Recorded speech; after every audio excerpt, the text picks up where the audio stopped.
दयाराम पटेल स्मारक ट्रस्ट द्वारा संचालित श्री वसंतराव नाईक महाविद्यालय धारणी येथे महात्मा गांधी पुण्यतिथी व हुतात्मा दिन या प्रसंगी महात्मा गांधीच्या पुतळ्याचा अनावरण सोहळा संपन्न झाला। महत्त्वाचे म्हणजे या प्रसंगी मेळघाटातील शिक्षण महर्षी नानासाहेब भिसे यांच्या संपूर्ण जीवनचरित्रावर एक डॉक्युमेंटरी तयार करण्यात आली होती। नाना डॉक्युमेंटरीचे लोकार्पण या प्रसंगी करण्यात आले।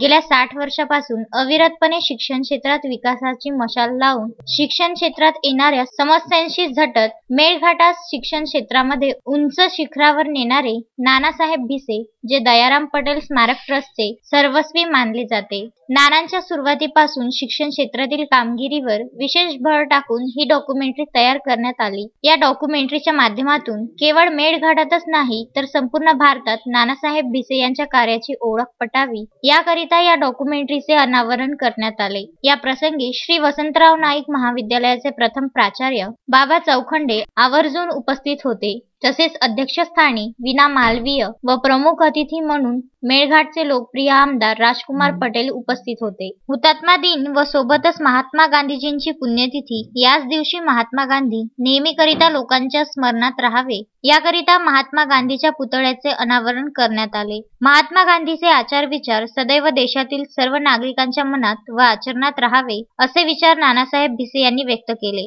नाना या डॉक्युमेंटरीवर महत्त्वाची कामगिरी महाविद्यालयातील शिक्षक संकेत मालवीय यांनी केली व ही अतुल्य अशी डॉक्युमेंटरी सर्वांसमोर प्रस्तुत केली। या प्रसंगी प्रामुख्याने कस्तुरबा गांधी ट्रस्टच्या संचालिका शेवंता चव्हाण सुद्धा आवर्जून उपस्थित होत्या। तसेच दयाराम पटेल स्मारक ट्रस्टचे सर्व शिक्षक व शिक्षकेतर कर्मचारी उपस्थित होते। तस्मीन शेख सुलेमान मेमनसह जुगल किशोर जयस्वाल, विदर्भ न्यूज, धारणी।